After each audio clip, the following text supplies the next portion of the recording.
welcome to the First Issue Club. We are your weekly comic book podcast where, just like Sue Storm, we love a good read. This podcast is about comic books, the first issues of said comic books. The best issues? Sometimes yes, sometimes no. But what we're going to do is talk about some new ones, the freshest ones on the shelves. And then you can decide for yourself which stories are worth investing in. Let us be your guide. Let us be your Skeletor on the river Styx to the... What? To the hell. You're mixing up a lot of mythology. Skeletor. Let us be your Skeletor in the river Styx in the land of Care Bears. I gotta put it in terms these nerds can understand. Hell's a lot like Willy Wonka's chocolate factory, okay? You never know what you're gonna get. Before we get too far, Oh, yes. this podcast is brought to you by the name on my hat, this beautiful trucker cap patch, Space Camper Cosmic IPA, brought to you from Boulevard Brewing Company, the best beer maker in the damn world. Dare I say, universe. Yum, yum, gimme some. Blast my taste buds to another dimension. What a great IPA. I brought my brother to Boulevard when he was here in town. Nobody gives a shit. Sorry. And he liked it. Well, this is the 10th time we told you no one gives a shit about your brother stories. If I've told you once, I've told you 1,000 times. You keep your brother's name out of the goddamn show. in the spirit of yelling at me, I do have to make an apology at the top of the episode. Oh, Now, yeah. Of course you do. The regular segment, Of course you do. Andy's apologies. What is it now, Andy? You have the floor. I have to apologize for a review that I did last episode. Mm-hmm. I reviewed Uncle Scrooge and the Infinity Dime by Jason Aaron. And I want to apologize to all of our patrons. I spoke in ignorance. I didn't understand. Check your privilege, Andy. I'm sorry for the people that I hurt with my words. I didn't know that Uncle Scrooge and Uncle Donald Duck were both uncles to the triplets. Yes. I didn't know that there was an official family tree of the McDucks through history. And you all rightly chided me No, they straight up roasted you. in the Discord server. But I hear you. I'm listening. I am learning. I hope you promise to be better. I promise Yeah. to be better. I hope you all will forgive me. In this time, that we're going to give you some time to... Yes, I need time to heal. And I hope that we can all move past this, move forward together. So, please, Jason Aaron, Don Rosa, everyone Stop involved in emailing Disney. me. We've heard you. Andy has been corrected. We hope that we can move forward as a show, Yeah. knowing that we now know the correct lore for the McDuck Put family. in the work. Know your duck lineage. I knew that I was in St. Louis. If I was here, I would have stopped both of you. It was embarrassing to listen on the drive home, to be honest. Your car almost careened off the. I was on a I-70. train, by the way. The fact that you didn't know that Della Duck was the mom on the moon, embarrassing. The fact that you thought Donald Duck was the father of the triplets, fucking haunting. And the fact that we still don't know who the father of the triplets is negligent on a lot of levels. We want answers, Disney and Marvel. Yeah, that's the story I want Jason Aaron to tell. Well, you're not Give gonna, us the daddy duck. You're not going to get it here because I'm not going to read you more Disney books I because I think- don't want to get fucking roasted. I think as a about it. punishment, you should. I have to review every Disney book. now? Every Disney duck book. Okay. A DD. We need a special Maury McDuck issue. Waddler duck. You are not the father. Not the father. Boom, boom, boom. He's doing He's a little dancing off the waddling stage. off the stage. I told you. I told you. Quack. So that's my bit. You Yeah, that was a good bastards bit. in the Discord fucking roasted me. You know what's more impressive than Andy flubbing the McDuck thing so bad? The fact that we had so many people know the correct answers And ready to vocalize the answer. the attachment to the Duck family is strong. The first issue club family, and I love it. I appreciate every crack you got. It was fun to watch. And it was a lot. You know what confused me? Just, I guess, to further stoke this fire, Here we go. is Darkwing Duck and Duck Tails. Mm-hmm. Like, do they have any relationship to each other? No relation, but they do crossover. They do cross over. Okay. The only consistency, Joe. Chill out, Joe. Joe, he's our buddy on the Patreon and Discord, who promptly murdered our Vargas. Yeah. The only real through line for Darkwing Duck and DuckTales is Launchpad. Launchpad McQuack is in both. He pilots both of the aircrafts. Got it. Okay, so they're same universe. Yes, same universe. And no, if you no, watch, no, if but you the characters- they are completely are the same universe. If you watch the 2017 We're reboot, just saying you will know that. the characters aren't in the same family or related No, to that'd each be other. ridiculous. No, DuckTales is ultimate Scrooge McDuck. Jonathan Hickman's Jonathan Hickman's Duck ultimate universe. duck. Welcome to the Duckverse. I loved that video game. There was a It was hard. Darkwing Duck video game that I played like over and over and over again. Oh, that's the one where he's in like the Hawaiian shirt, right? It's like a Hawaii themed game. Was he on vacation? Yeah, like legit, he goes on vacation. I don't remember that. I just remember renting it. I just remember was breaking my young, TV though. playing Lion King. Oh, threw your controller at the screen. God damn. I had Lion King on a Game Gear. I don't know if I've told this story before. We outstayed ourselves. But my dad worked for IBM.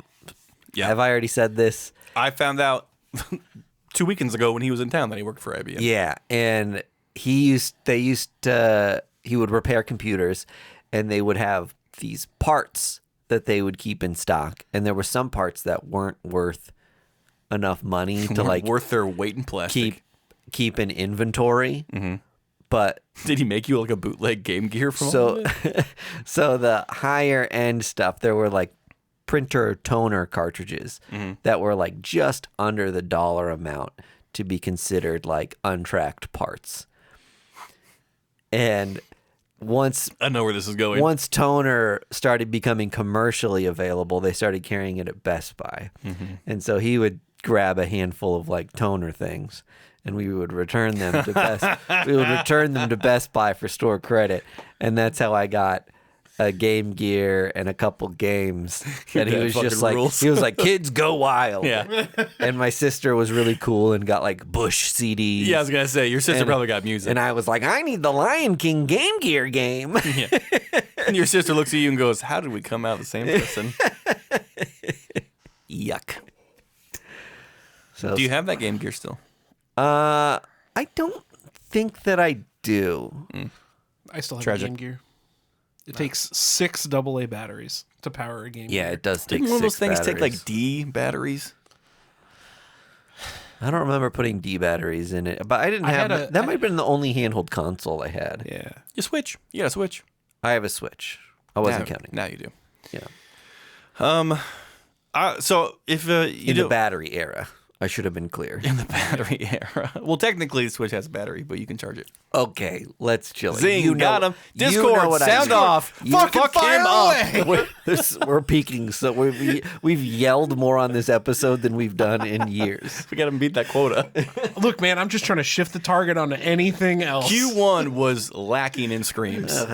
I got the paperwork last week and it is bad. So we had to really amp it up this Got it. episode. So last week I was gone. I was in St. Louis seeing Comedy Bang Bang, which you guys promptly told everyone that I was gone seeing a podcast like an idiot. Yeah. I have a couple things about St. Louis that I want to talk about. Yeah. Since our boy Andy here is homegrown St. Louis, Yep.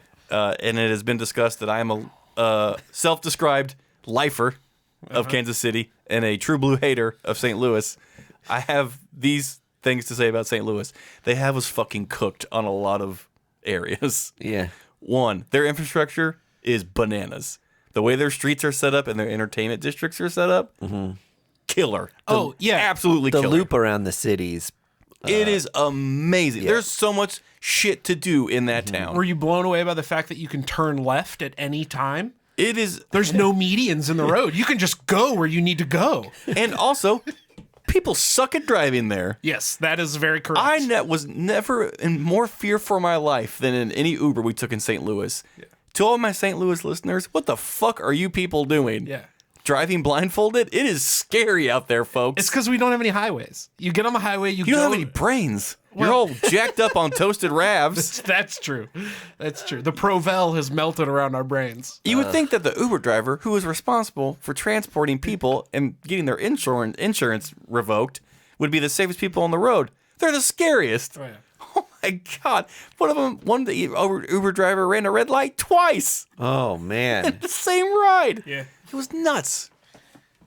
So I do wish that Kansas City was built a little bit more like that. And I think it's because you guys are a port city. Like all three rivers meet at St. Louis. Yeah. So it was really built to be a major hub. In Kansas City, we do have the Union Station in the Mississippi. Kind of. We have the Missouri River. Yeah, We don't have Missouri. the Mississippi. But we're not near as close to St. Louis as far as infrastructure and like getting around town and having cool shit. We have some cool shit. St. Louis has a ton of cool shit. It's just a shame. Second point, no one fucking lives there. Yeah. Was there a war I am unaware of? No, man. It's all. Or like some kind of 27 days later? No. No one is living in St. Louis. St. Louis is where you live when you have kids and you are ready to settle down and you are done with life. It does feel like all suburbs. It's all suburbs. Yeah.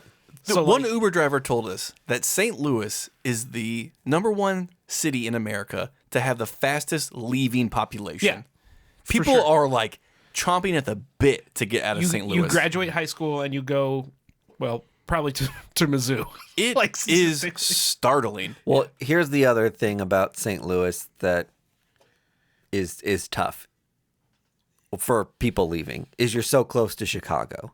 It's a You were massive like city, stone's throw. really close to Chicago, and you're like, I can be 4 hours away from home and be in like one of really the kick-ass city? best cities in America. Yeah. Like, And like that's what I wanted to touch on that too. The vibe of St. Louis is not Midwestern Missouri town.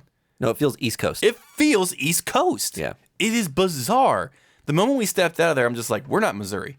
I know what a map says. We're not in fucking Missouri right Yeah. now. It is crazy. It definitely feels like an East Coast city. And I mean, it just needs like a huge CC of money to like figure it out. But like, it's a cool town that people are just abandoning, which is a huge bummer.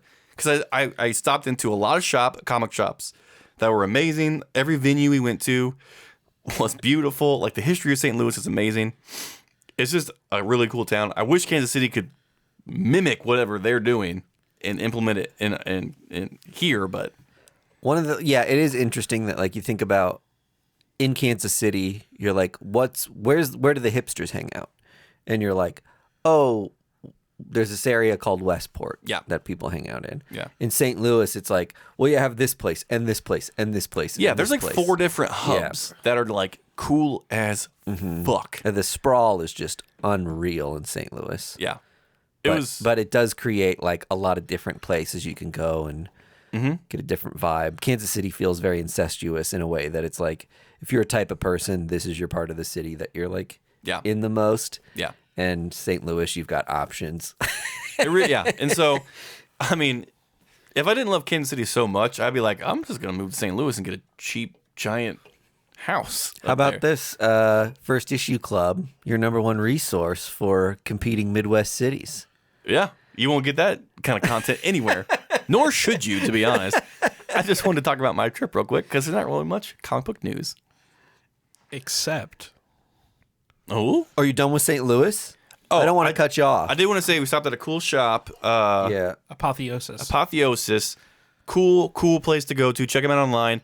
They were very like hip, liberal, like pro, all the stuff I'm pro. It's very nice to see that out and loud. We have Elite Comics here in Kansas City.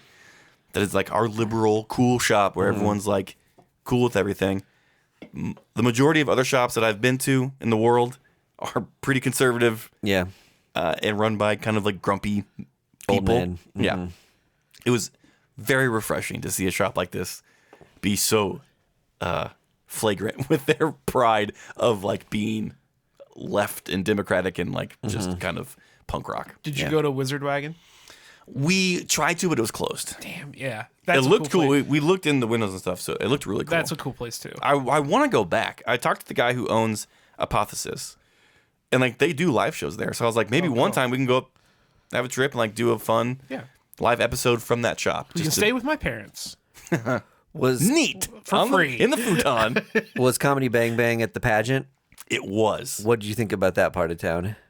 I liked it. There was that's where Wizard Wagon is, and there's a cool like bowling alley there for like adults. It's not like kids come in and bowl and like you can drink and like games are like $5 a piece. Yep. Found out I am fucking terrible at bowling, but I'm really good at mini golf. We stopped at this place called Putt Shack, where you can like do trick shots and lights up and stuff. Fun town. I went to the pageant once Who'd you see? to see Zwan, Oh, okay. which was the band that the Smashing Pumpkins did after Smashing Pumpkins. And I'm waiting in line outside like all day long so I can get up as close as possible because I'm like a huge Smashing Pumpkins fan at this point in my life. Yep. And a guy like maybe 100 feet away from the line just drops his pants and takes a shit on the sidewalk as we're all standing there, and it's just like, great. Now we're just going to be staring at this guy's pile of shit he What is left Billy Corgan on doing? the St. Louis sidewalk all week long, and just like nobody stopping him. Everyone just like another fucking guy shitting on the street. Dude, by the look of that, you are very sick. You need to go to a doctor. I'll say I've never seen that happen in 40 years of living in Kansas City. So consider Kansas City, my friends. Shit free. Or at least we do it in private. Yeah, that's right. The way God intended. Be ashamed of it. Yeah. Anyway, that's my recap of St. Louis trip. The shops are cool. Cool town. Just nobody wants to be there. Yeah. Bummer. Drink more Bud Light. No, drink more. Space Camper, IPA. Yum, yum, give me some. Down to my tum-tum. You had some news, Vargas? Big news. All right. So anybody who hasn't read Blood Hunt 4 yet, skip ahead because there's big spoilers. Andy wants to talk about something. Yeah. Okay. Blood Hunt 4, skip ahead. Otherwise, fucking Moon Knight's back. Hey. Well, duh. Yeah, but like he's back. Khonshu's free. He resurrected Mark Spector. Marvel's releasing a Moon Knight Fist of Khonshu issue 0 next week.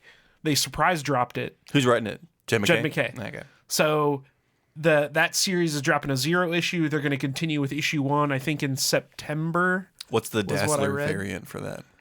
They don't. Is there a Godzilla variant for that? Probably. There probably will be. But yeah, so I'm fucking pumped about it. Can I ask this? This is more of a logistics thing. What's Yeah. a Khonshu? How do surprise drops work for comic shops? That's Do they just send them for free? That is a Doug question. Yeah, And we'll we'll check report with back Doug. next week. Yeah. Yeah. Doug, if you're listening, please text us. I would assume that they would say, hey, this shop already ordered X amount of Marvel comics. We're just going to allot you these issues. But it's a full priced issue. It's not like it's a $4.99 issue. So it's like, not like a combo man so it's like, can. it's like Marvel doing a solid for comic shops is my assumption. You would have to, unless so it was announced this week and it's coming out next week. Yeah. So unless Marvel sends out an email to all their stores just like, hey, short notice, surprise drop, like There's no way they could get distribution that quick. I would guess because I didn't see any variants for it.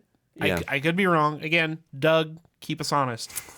But like Everyone in the Discord, keep them honest. Everyone needs a Doug in their life just to answer all your I what talked ifs. to Doug today. I was on his podcast. Did you? All right on. they could just like Moon Knight special issue. How many do you want? No variants, Yeah. right? Because then like you can basically say like, okay, we've got Free kids shoes, never worn.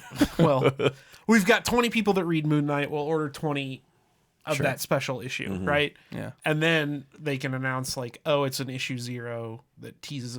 Do you think maybe they were like warned ahead of time? Maybe. Like Yeah, they're just maybe on like, their- hey, like don't tell. On That- their FOCs. don't tell. Yeah. But There's no way it wouldn't have made news. can you believe in magic for like a second? I didn't hear about it. And if there's one person on this podcast that's going to hear about a new Moon Knight comic, Yeah. He's on a lot of mailing lists. Got Google alerts set yeah. up. yes. One every 10 minutes. This way's battery's so low all the He spent time. night wrong. So just Moon, night. Moon Knight. It's just yeah. like I'm getting so many alerts. Do you guys want to know when the next full moon is? My phone tells me. In 25 days. Anyway, I want to talk about something. what? Them leaked. That Them, sounded drunk. I want to talk about something. talk about something. You no. Them leaked Superman pics. Oh, Dude. yeah. They look fucking awesome. fair- Calling it right now. Mr. Terrific is getting a solo book next year. Yeah. The Fair Play jacket looks tight. I'm gonna be mad because everyone and their mother's gonna have one, and me included, because that jacket looked fucking incredible. Yeah, man. The makeup looked incredible. Like they're doing Mr. Terrific, perfect. Yeah. I Absolutely couldn't perfect. tell. Was that like... It looked lifted. Yeah, it did. It looks like it's something they attached to his face rather than just face paint. Well, that's what he, like in the books, Yeah. Discord, keep me honest. It's like a thing, like a He smacks mask on that he there, puts yeah. on. Like a nanobot. Yeah, but it gives him like, he has like a heads up display. So like, I'm sure So it is technically a mask. it's a mask. Or In the a- comics, it's just it looks completely flush with his skin. Yeah. Yeah. Because he's like a super genius. Yeah. So. So he can make the thinnest mask on Earth. He's like the Mr. Fantastic of that universe. Yeah, he's Would like, you say? Yeah, he's super that's safe to smart. say. Yeah, if Mr. Fantastic was Batman. And not an evil jackass. Well, yeah, sure. I'm super excited for this. Totally. I am hopeful that my DC movie friends are gonna eat well in the next few years. Yeah. With James Gunn doing Supergirl, Superman, all this stuff that's Creature coming Commandos. out. Creature Commando. Well, I have no worries about DC animated stuff. They always do well there. But their live action stuff under Zack Snyder was what's the word? Bad. It was very bad. Yeah. So I'm excited to see them like eat. However, for my Marvel friends, I'm crossing my fingers for you because the Blade movie already has another director. Oh, Lord. Yeah. I don't think that movie's ever going to get made. Man. I'm shocked that Mahershala Ali is still like, I mean, I guess he's probably contract locked or whatever, but Oh, I'm sure they're paying him a lot of money just to sit Man. still. It's just, well, you would hope anyway, as like a fan of these movies and someone who wants to see another cool Blade movie, that they're trying to get it right. And maybe they're sinking a bunch of money into it and losing money. But maybe they're going to figure it out. It is kind of a thing of just like biding their time. They're just like, because they're obviously taking into account the fan outcry that they've been getting for the last 3 years. Yeah. So they're like, listen, if we're going to do this, we have to do it right the first time. Part of me wonders with that one, would it be cool in 2025 to do a Blade movie that feels like the old Blade movies? yes. Hell yeah. I think people would love that. I would Whereas, lose my like, mind. Traditionally, it's just like, Making man, it a 90s bop. we don't want comic book movies like that anymore. They're very eye rolly, but like we've got such nostalgia for it at this point. We've had so many super serious comic book movies that something that pays homage to those older movies and is a little extra campy sounds kind of fun. If they don't And make it honestly, big misstep. like Madam Web, as bad as it was like one of those movies. Oh, yeah. And it was kind of fun to watch, at least streaming it. Okay. You didn't watch it, did you? I got contact high. like from everyone's experiences, where Yeah. I'm just like, oh, no, thank you. I mean, it was bad, but I thought kind of in a fun way. It was That bad. doesn't exist. It was bad. You don't think bad in a good way is a thing? Yeah, man. Name another movie that's bad in a good way. Like The Room is bad in a good way. The movie's bad. I've got a shelf full of movies that are bad in a good way Yeah. at my house. Tremors is bad. Tremors. In a good Tremors way. Yeah. is good. Yeah, yes, I have 2 posters of it in It my is house. not bad. Tremors is a good movie. It's a cult classic. Yes, The Tremors- Room is a bad movie. That isn't fun to watch. It's a cult classic because it's fun to rip on. Madam Web is neither good nor bad. It is just should never have been made. Because you can't riff on it and make it funnier. Sure, you can. I think there's You plenty. you think you can Mystery Science Theater to 3000 that? Have you, they? How did this get made? Did an entire Madam Web episode? Yeah, man. Was it any good? There was play. They filled up in over an hour. We're filling up over an hour talking about St. Louis. Not hard to do a podcast. Anyway, Oh, you I hear your point. I don't haven't- concede to it, but you I hear haven't it. even seen it, so. I don't need to see that. I saw Morbius. Oh, dude, I can't wait for Morbius. More. Oh, boo. More. BS. More BS. Yeah. Oh, Avengers Academy coming out real quick. quick fire. Boo. It's a comic book. Yep. The guy who did the really cool Native American variants, Jeffrey Ferengi. Yeah. he passed away. He was like 50 or something, He had which is lupus. Yeah. It was a bummer. total drag. But I just saw that in a comic I read today. So, R.I.P. Yeah. Those were really cool covers, and Some of the more unique covers to Yeah. come out of Marvel in a while. they were. And it's also cool to see like superhero stuff done in like really pop art, pop culture stuff done in this style that you normally wouldn't like have smashed together. Yeah, it's like a native styled Yeah. like not homage, but like interpretation of like a pop culture phenomenon, which is brilliant. Yep. He did the A covers for Red Wolf Volume 2, which was a spin-off of Secret Wars 2015. Not only is the series like a lot of fun, but like those are some of the best A covers Yeah. Marvel's ever put out. They're so sick. So Yeah. R.I.P. Big loss. way to bring the show down. It had to be mentioned. It did. You know what? You're absolutely right. Yep. Do we want to talk about comics or do we have more news?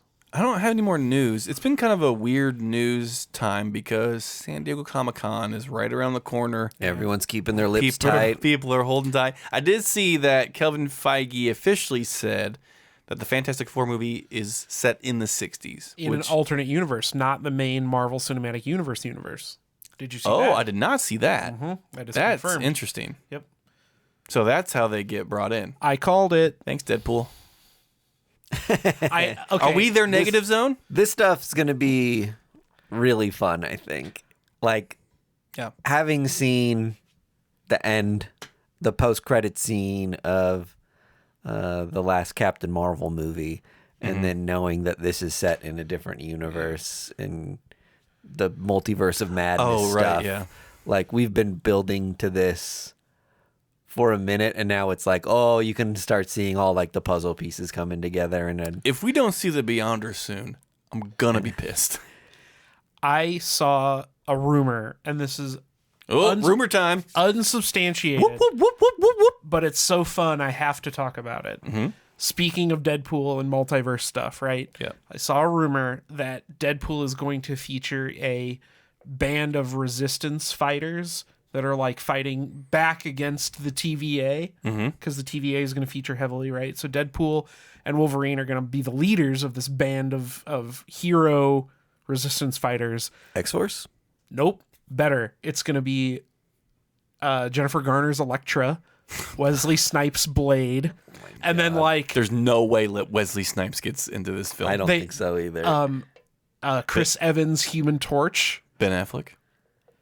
Yeah, I mean, like you name, there's like all those, like some of the weird, like There were X-Men. a lot of rumors that Chris Evans' Human Torch was going to be in Doctor Strange in the Multiverse of Madness. Yeah.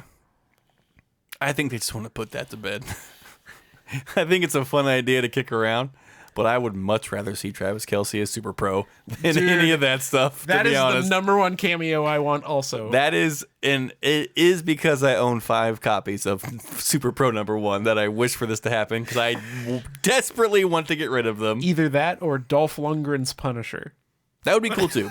I think there's a fine, and see if you agree with me here. I think there's a fine line between fun Easter eggs and oversaturation of the joke. Oh, yeah. And like, I hope they toe the line of just like not throwing in every goddamn reference they can. Yeah, and there was that really big conversation around the Flash movie and cameo fatigue. Oh my god. And that movie took like a big hit from people being like, there's no substance here. You're just showing us a bunch of celebrities. Well, And it wasn't even done well. that one felt particularly bad because it was like, look at all these dead people that you used to like as a kid. Yeah. You know, it's like, It wasn't bad CG. I mean, it was bad CG, and then it was also like, you know, Nicolas Cage didn't know that his face was going to be used in that movie, and like, Yeah, they used I both don't love versions that. of Superman from George and Christopher Reeves. Like, that shit was kind of in poor taste. Yeah. Not a huge fan of that. But if Dolph Lundgren shows up and he's like, "Time to punish," Yeah. and just gets blown up or whatever, like, Yeah. I'm sure they'll do it right. But I'm sure they will. I think they're going to be more Deadpool variants than like cameos, which I find fun. I haven't seen, there's a lot of variants that don't have pictures with them yet, or they didn't at least last time I was on previews, that say Deadpool movie variant. Oh. And I kind of am expecting at least a couple of those to pop off. I feel like A woman. I have a handful of now old Marvel comics that have like, here's a still from Iron Man #1 on the cover. Okay, they haven't done that in a while. And those though. books are worth some money now. Like, people love Robert Downey Jr.'s actual photo on a comic book. Like, When's the last time Marvel did that? Was it Iron Man? it might have been like Iron Man 3 or something. They haven't I they haven't feel done like it in a they minute do like one for like for the every movies. movie. Yeah. Like Captain Marvel will have a Captain Marvel picture from the movie. Okay. Like, I Brie Larson honestly will can't be on the- remember. I think there was the movie poster where she's like really far away though. Yeah. And you can see her like silhouette standing in like a big hangar. Yeah. I think there was an actual photo. Okay. One for the Marvels. I'll take your word for it. Anyway.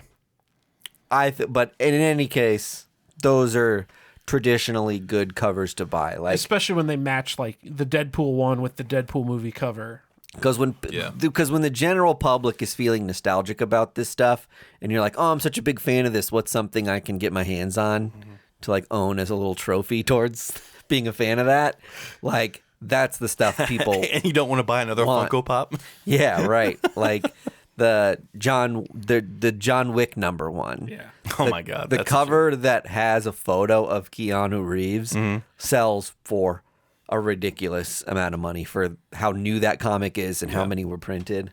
Also, we've said this before. The John Wick comic book is phenomenal. Was it? Yeah. Yeah. Like the action sequences slaps. in that are amazing, as well as the Cyberpunk 2099 one or whatever. Yeah. Didn't Greg Pak write that John Wick book? Cullen Bunn did. Cullen Bunn did. That's right. No, he wrote Cyberpunk. Yes. He wrote yeah. Cyberpunk. John sorry. Wick, I think, was Greg Greg Pak? Pak or Andy Diggle or like Something like one that. of those guys. Anyway, I don't remember liking the John Wick We covered it on the show. comic. You said it was the best comic you ever read. Okay. You said it in this voice. God, do you remember that phase? I know. It was rough. I sounded exasperated all the time. It was like a bad Jerry Seinfeld impression. what's the deal with comic books? What's the deal with John Wick? Jerry Newman. Let's get into comics. Yeah. Who read what? I read one. I read one. I read 2. I also have 2 from previous weeks because it sounded like a light. Okay. Damn it. Andy, always a friggin' overachiever. Sorry. Well, okay. I'll say this. The 2 I read weren't fun. Oh, Aw. Aw, Greg. It happens. but were they informative? No. Oh, One was Absolute Power, oh, which is the precursor Yeah. to the new event happening in DC. Absolute Power Omega. Yes. Yeah. Was that the actual title? Yeah. It was like an annual. There were many writers. Aren't you glad you spent artists on it. $4.99 on it? No. Kind of mad. But it's my own damn fault because I've been so distant from DC. I'm not mad at them. This has been kind of weird since we've been on a break. I know who Failsafe is. I know who Amanda Waller is. It was not confusing to me to get the setup of what absolute power is. And to help you understand what it is, Amanda Waller is basically making a fail-safe Justice League with her robots. She has corrupted Brainiac's mind to make her believe that she's like a mother figure to her. And so she's kind of creating Amanda Waller is just wanting to get rid of superheroes in general because she sees them as like a threat to humanity. Mike, thank you for getting me water. You're welcome. And so basically this is the setup of how she is going to do it. She has had a character that I had no idea who was, like some kind of time traveler, fail-safe. Brought him back from the dead or something, right? Yeah. So fail-safe is now active and helping Amanda Waller take out every other superhero that is going to get in her way. The end. Yep. And so this is Amanda Waller's story to have absolute power. But they're gonna like the image that I keep seeing for absolute power is Superman stopping a robbery, and the guy freaks out and shoots Superman with a gun, and it like goes through him. Right. So like the bit for absolute power is not only are they making Robot Justice League, but they're somehow stealing the Justice League's power to do it, right? Or these common crooks are now being supplied with instruments super guns to hurt heroes. Kryptonite bullets. Because, if you're in Metropolis, Amanda Waller knows to give you things with kryptonite in them to hurt Superman.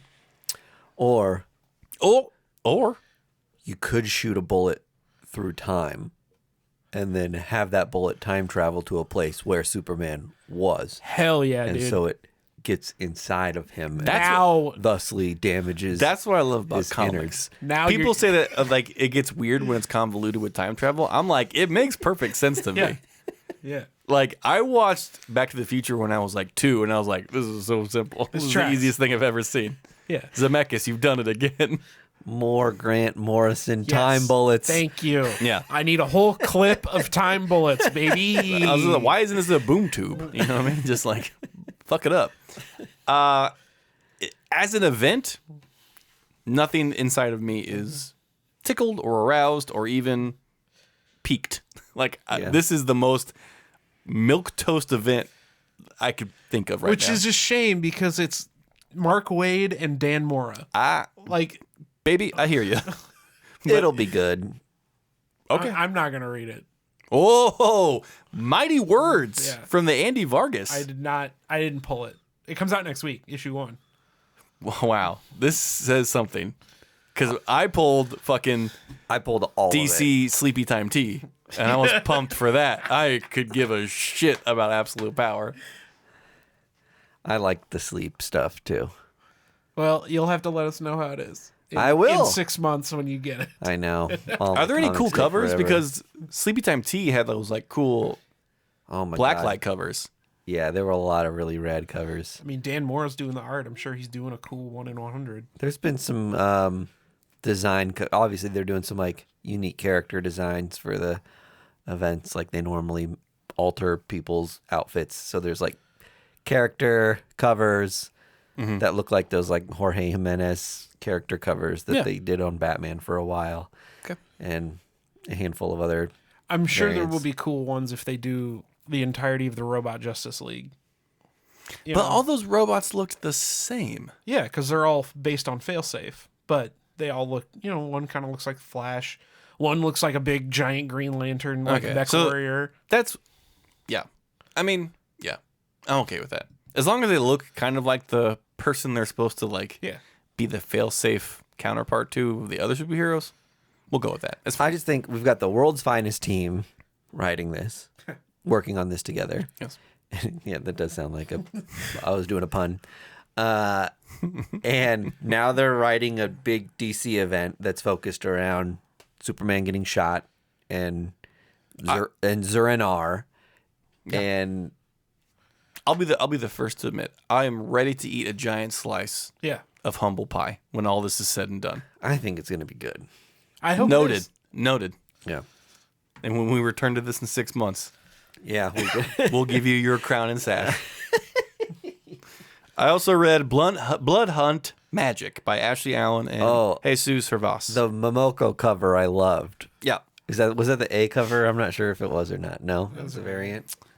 This was a very boring story and a cool event. That's too bad. Yeah. Womp womp. It wasn't. It's magic in Siberia, kind of just like walking around and stumbles across vampires and these kids that are trying to run away. The story's just like trying to help the kids. Not as much action as I would have liked with magic and her big sword. A lot of talking. It's basically just like a lot of like chess with words, and it's just like, oh my god, like just fucking stab this dude already. Yeah. Nothing like Union Jack, which was like the perfect way to do a blood hunt book. So I was a little let down, but they can all be bangers. Yeah. In the blood hunt verse. The Blood Hunt verse. Greg, I'm worried for your health. Hey folks, I want to give a quick. You're barely staying afloat here. I get a quick reassurance to my friends and family out there. Allergies are just messing with my throat. Yeah. It's fine. I feel great. I can do 10 push-ups with no problem. No double vision. Yep. I'm healthy. The voice is just on its way 38-year-old out. man. After talking all night tonight, you might be like voiceless tomorrow. Yeah. Well, my wife will be thankful. But no, I'm fine. I'm fine. What'd you read, Mike D? I read the Thanos Annual, which is a big Infinity Watch tie-in that kind of helps kick some things off because we're going to be seeing a lot more like Infinity Watch one-shots. Like across all of the like a lot of Marvel annuals coming out, like keep this event going, which I thought was a really interesting way to have an event. Be like these books that we put out every year that are just kind of like sometimes throwaway adjunct fun stories. Like let's do a cross event and use those books for something a little more purposeful. And This is kicking off the Black Infinity Stone story, right? yeah, so Oh, Yeah. we got a symbiote stone. the concept. This isn't the first time we've had like mention of like the black stone. Yeah, because Donny Cates teased it in his Thor run. Yes, and it actually shows up in one of the old Secret Wars Battle World books. Oh, really? But that's out of continuity now. Which wait, the 2015 Secret Wars? Yeah, Really? it was part of that. I have no recollection. There's a weird Thanos story where like he saves a family trapped in this kind of like apocalypse. That's the Infinity Gauntlet. I have that whole Yeah. story. Jerry Duggan wrote it. That's the first appearance of a black Infinity Stone. I've got to dig that out. Yeah. Okay. Sorry, continue. In any case, Settle down, Discord. the black Infinity Stone is like a gem that holds death inside of it. If you know the lore of Thanos, he's like Super thirsty death. for death. Death is a character. It's a woman, and Thanos is infatuated and in love with death, but are always ultimately at odds. He's someone who will never submit to death. A little bit of the book's intro is kind of like this weird relationship that they have. Yeah. But ultimately, he's got this unrequited love and For death. and What a freak. death. And now that he's got this Infinity Stone with Death's powers in it, it's not cooperating with him, and he's like, this isn't working how the other Infinity Stones work. Death still isn't like with me or doing my bidding, even though I've got her trapped in this little rock trinket of mine. over the last It's a euphemism for marriage. several years, this is again feels like something that Marvel's been working on for like 5 years in the background. Yeah. Is they've put the Infinity Stones within people. So like Infinity Stones are part of them now. Like Star. Star is like one of the embodiments of the Infinity Stone, and it's like coiled like deep within her like body. We find out that each of the Infinity Stones are kind of like drawn towards a person and stick with them. So it's harder to like gather them as a singular person now, but it is possible for everybody to team up. And I'm assuming the Infinity Watch is going to be a team that, you know, Marvel puts, Yeah, they create a timepiece. Marvel has this history of making like the Watch a team. Yeah. Just like the old Infinity Watch. And Interesting. but So this it's not a clock on your wrist. but this Infinity Watch is going to be people burying It's a the Timex. stones. yeah. The follow-up story to this book that deals with Thanos trying to get the stones from everybody and not finding success shows the Death Stone traveling away from him, and it finds a graveyard Who? and enters a grave.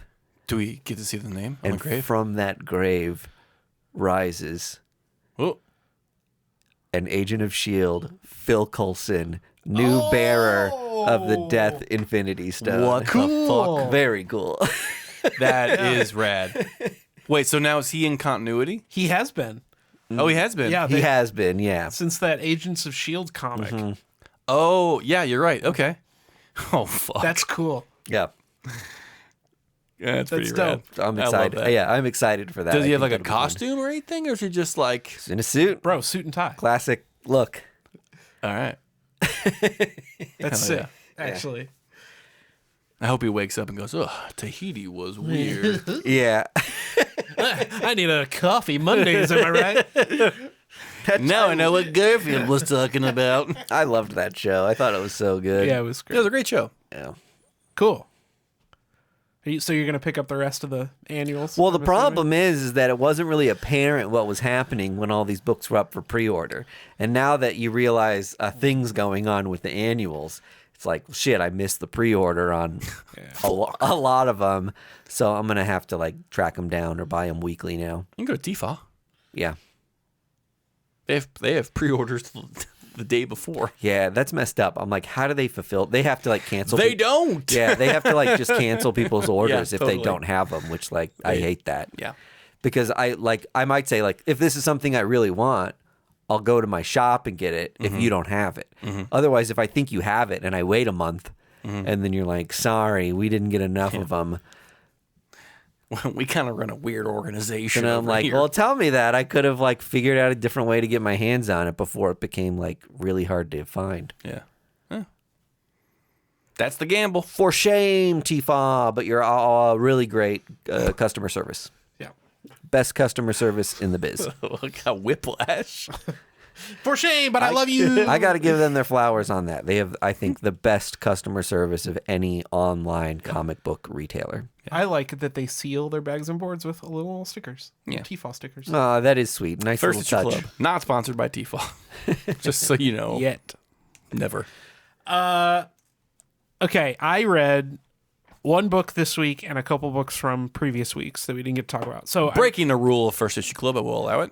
well, we didn't talk about it yet. So they're undiscussed books. I read Zatanna, Bringing Down the House That cover rules. by Mariko Tamaki and Javier Rodriguez. First and foremost, the art in this slaps many times over. Bringing down the house. And also Mariko Tamaki, she writes... I was looking through my CLZ for like stuff that she's written, and she writes like the best like one-off mini stories in those giant extra large DC issues every time. So like she did a story in Detective 1027, she did like the those 100-page annuals. She always does stories in that. She wrote some Wonder Woman. She wrote Crush and Lobo. Oh, that's right. Yeah. Just an incredible creator. She did Breaking Glass, Harley Quinn, from the DC Ink book. Yeah. Was she the main writer on Detective Comics for a little bit too? I think For so. a second, yeah.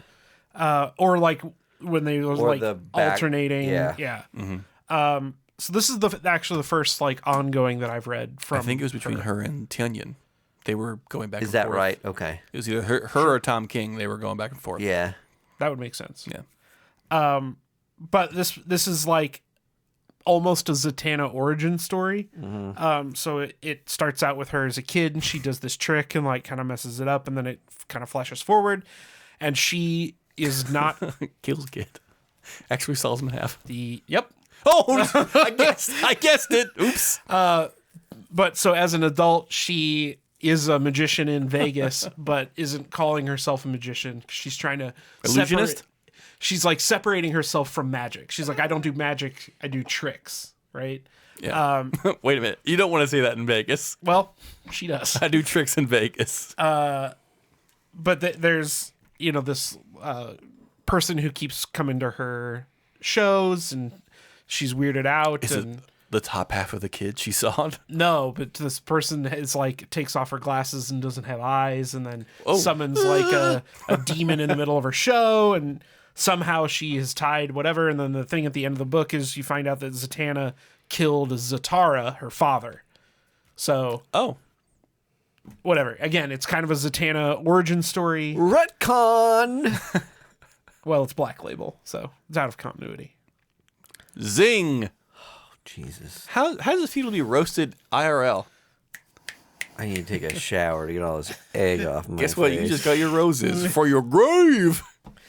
But I love this book. It was cool to see a character like this, who's normally played like kind of silly and goofy, get a more serious treatment. It is weird how the different treatment of Zatanna. Yeah. Like every other superhero pretty much has a standard through line of how we handle Iron Man, how we handle Batman. Like, he is this kind of person. People, when they get Zatanna, are just like, I don't know what to fucking do. Does she do tricks? What the hell am I doing here? Yeah, like is she sexy? Is she cute? Is she reserved? Is she outspoken? Yeah, sometimes she's like Doctor Strange. Sometimes she's like Constantine. People have more of an idea how to write Detective Chimp than Zatanna. Yeah, yeah, for sure. So it's cool to see her kind of get her own voice that kind of mashes all that together. Yeah. And I'm really interested to see where the rest of this goes and kind of how she, I guess, grows as a character, as a magician, as a superhero. So it was really great. I would definitely recommend it. Can I shout out Erica Henderson's Harley Quinn annual? I don't know if either of you read that, but features Zatanna, who is doing magic on a cruise ship. Oh my gosh. That Harley is on, going on vacation, and it is such a fun book. Erica Henderson writes and illustrates it. Oh, hell yes. And it's just one of those like really zany, really fun, charming books that's just a great one shot to pick up. I feel like the same way that Leah Williams did The Exterminators. Yeah. The same thing can happen over at DC with like Harley Quinn's, Zatanna, a couple other like Power Huntress, Power Girl Huntress. Like I feel like that type of Riot Girl like spirit can live in DC as well. And I hope someone figures it out. Leah Williams. Leah Williams. Just give to Leah Williams. Yeah. Well, She's killing Power Girl. Really? Wow. R.I.P. What is it? Is it Birds of Prey? Gotham Sirens? There's a book that's coming out soon. Birds of Prey. Birds of Prey's already Exists. coming out. Kelly Thompson's writing it. But there's like a 4-issue mini. Oh, maybe. I don't know. I haven't. Whatever. That's probably Gotham Sirens. Gotham it's 4 Sirens. issues. Yeah. That sounds kind of like Exterminators. Anyway, I also read from a couple weeks ago Gotham by Gaslight, the new Elseworld book. Thank you. This is upside down, my guy. Oh, whoa. I wasn't expecting Greg's that. like, trade dress goes on top. Yeah, hey, in my mind, in my America, trade dress goes on top. DC, figure it out. Shockingly, this was more of a Catwoman book than a Batman book. Okay. It's going to be... I mean, Andy Diggle's writing it, so I have no doubt that it will be a comprehensive and cohesive story. I thought this was going to be 12 issues. It's only 6. Oof. Good, which is good, because I don't think that there was enough juice in here for 12 issues. They're going to be gassed by 5. Well, Gotham by Gaslight. There you go. I am excited about it. It does maintain the same kind of like Victorian feel as the original. The characters are cool. Batman is still that kind of like man of mystery. People don't know if he's a myth or which plays well into the art and all that kind of stuff. If you're an Elseworlds fan, you already picked this up and you got it and you loved it. So I would recommend people pick this up. So I'm assuming from the title, Superman shows up in this same era. Yes, they are hinting that because Kryptonite. That's the premise of this first issue. Is Catwoman's trying to steal a Kryptonite ring. Okay. And it shows up at the very end. So the presumption is that, and it starts out with Ma and Pa Kent like on the Kansas frontier, like a covered wagon, and then the meteor crashes. Oh, come here, Pa, and then it kind of flashes forward to Catwoman in Victorian times. So. Cool. The presumption is that Superman will show up at some point, but we don't know how because I guess Gotham is still in America, but it's very London inspired. So maybe she has a buyer in America. Yeah, maybe. Or he's Superman; he can fly, so he might just fly over. Oh, that's the one who can fly. Okay. Look at this. Yeah, I know the Elseworlds logo right there. Little Elseworlds logo. Yeah. I love it. I love the Elseworlds stuff coming back. Has it been an imprint before? Yeah. Before, yes, and then they discontinued it. Now they're bringing it back. Okay. What's confusing to me is if we're calling Black Label stuff Elseworld. Yeah. But And then we've got an imprint called Elseworld. Well, Elseworld had a pre-existing universe. Yeah. And I think Black Label is just its own alternate universe. Well, because DC kind of started the alternate universe thing, what they initially called it Elseworld just became a blanket term for anything alternate universe. Like Kleenex is actually just tissue, like facial tissue. Yeah, great comparison. But I think... But that gets confusing for me because sometimes I even call, if I'm referring to an out-of-canon Marvel story, I might say Elseworld. Just because that's a word I use for out of canon now. I think the big difference, though, is a Black Label book is going to stay true to the mainstream interpretation of the character. Yeah. But in maybe a more serious tone, an out of canon story. Yeah. If City of Madness had come out now, they probably would have labeled it an Elseworld book. Yeah. Right? But Elseworld... Or Dark Knights of Steel or something. Well, Dark Knights of Steel and DC versus Vampires both have stories coming out labeled as Elseworlds. Yeah. Okay. So they probably saw that what they were doing was gaining traction. They're just like, okay, we need to put this in Elseworld now. Yeah. Yeah. It needs to be tucked in its own thing. I like it. I like order. Thank you, DC. Yeah. DC, while we have you and you're still listening, bring back Vertigo. God, bring back Vertigo. Please bring back Vertigo. Yes. The time is right. Some of the coolest indie creators did some of the raddest shit on Vertigo. I miss it. The other book I read was White Boat by White Boat. Scott Snyder and Francisco Francavilla. That's a variant, right? This is a convention exclusive Ooh, variant look by at you. Dave Johnson. What convention, do you know? I don't know. But I got it. How about that? I don't actually know if it's a convention exclusive. I guess it could just be a Dave Johnson exclusive that he had at a So convention. now you're just lying to our audience. I don't know, man. It's an exclusive. And it said that it did. Just another week with Andy Vargas. Jesus. Can't wait for next week's redaction. But White Boat, between White Boat and Spectrograph, I think those are the two best distillery books, by a mile. Are these the bags that they send their books in? No. Okay, I was going to say, these are fucking nice. Yeah. These feel like hard plastic. Yeah. No, I got that. Well done. Their magazine. And this one I think is their best book. I think this is the best distillery book. Whoa. Shots fired. Mine arrived At bent. Blasphemies. Mine arrived bent from Midtown. Go figure. Go fig. Did you read it? Midtown. I haven't been able to read it Get your yet. shit together. It's I'm so excited for it. I did read Spectrograph. Spectrograph and is I awesome. Loved Made it. me feel a lot of feelings because Tunyon wrote it. Yep. But this made me feel a lot of feelings, and there's a mystery that I want solved because it's Scott Snyder. Oh. So is this like a Okay. glass onion kind of thing? No, so this revolves around a guy who lived on the sea with his dad and brother. Brother died in a shipwreck. Now he's grown up and writes articles about expensive yachts for a living. Gets an invite to the White Boat. Goes and tours it, finds out that the White Boat is more of a concept. It has existed for millennia. There was a White Boat in Roman times. There was a White Boat all through history. Oh, so it's like an Assassin's Creed style. Yeah, that's exactly right.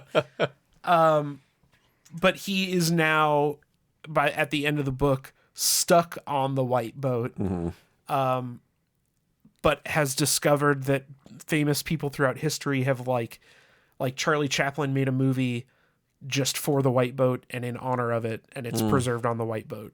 There's a Rodin sculpture that's on the White Boat. Are we going to find out that like Skeletor is piloting this down the river Well, Styx? that's the whole thing. It's like That's what it's building to. it's like, is this some sort What of we've purgatory? always wanted. Is your moniker Scott Snyder?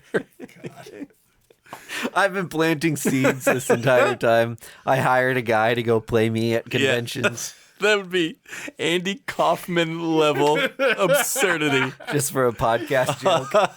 I end White Boat with Hi, Andy. Hi, Greg. Fuck, it's a picture of Mike D. And then we end the show. my editors are like, what's the last couple pages here? Oh, it's a bit for my podcast. What's First Issue Club? Scott, please email us back.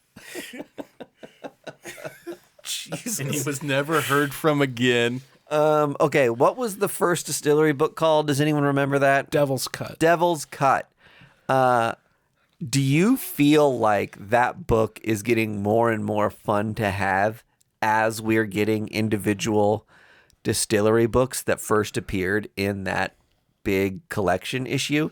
Because those had like little preview zero issue stories for all of these books. White Boat was one of them. Yeah. The ones that I was excited about coming out of Devil's Cut are the ones that I'm most excited about now. Yeah. Like, It's wild to think that these books are still coming out. They've been really good about like The consistency of distillery has drip been feeding very them. nice to see. Yeah. I mean, yeah, when I find like a cool Devil's Cut cover that I don't have, at dollar bins or whatever, I pick it up. I think it's I think in assuming that distillery makes it past 2027 or something, it'll be a cool thing to have. Yep. Yeah. I own the first book that Dark Horse published. Cool. It is cool to have Black a Cross. publisher's first book. Because I was just like thinking one day, I was just like, what was the first, Dark Horse issue? And I found it for cheap. And then I found out that it's like also the first appearance of like a lot of famous Dark Horse characters. And so it kind of became bigger than I realized. But it like to be at the humble beginnings of a publisher and to have that like keepsake is a very cool memento to have in your collection. Especially when it is something like a Devil's Cut. Because like, the first Dark Horse book is, that's cool to have. But like the first Image book is like Young Blood 1. That is true. Yeah. No, it doesn't, nobody cares, right? Yeah. But something that's more in tune with what the company will become, that has previews of all these little books, is like, it's a cooler thing to have. I dig that. Yeah. Because like you could make the argument that the first distillery book is Gone #1, right? Because that's the first like full Actual comic, full story. whatever. Yeah. You could make the argument that Devil's Cut's a preview book, but yeah, I think the collectors will all say that like Devil's Cut is the first thing. It's the thing to have. All the real ones will say The real ones will Devil's agree. Cut. The first 9.9 I ever got. I sent in a Devil's Cut variant. 9.9? 9.9? Do you own a 10? I don't own a 10. Okay. I have 2 or 3 9.9s now. One day we'll get that Someday gem. I'll have a 10. I did order Spectrograph slabbed from like a 300 copy variant from some retailer. Mm-hmm. And so we'll see when that comes in. Yeah. But you'd hope fresh out of the box straight to CGC 2.5 in a square bound thing, which are like the best chances you have of getting a 9.9 or a 10. That might be a cheap way to get it. Buy a stack of magazine books, send them all in together. Uh-oh, we're flailing. You know what I see a lot in 10s is that first appearance of the World Tree characters was in that weird Image anthology book. It's like Image number 10 or whatever they are. There's a lot of 9.9s and 10s of that. Yeah, anything. It's a shame nobody cares about it. Is that it? That's all I got. That's what I read. I think that's an episode. That's what I call an episode of First Issue Club. Good work, boys. Thank you. Right back at you. Join us on the Discord to roast Andy. Join us on the Patreon to get more First Issue Club goodness. And drink a Space Camper over 21 years of age. And please drink responsibly. Bye.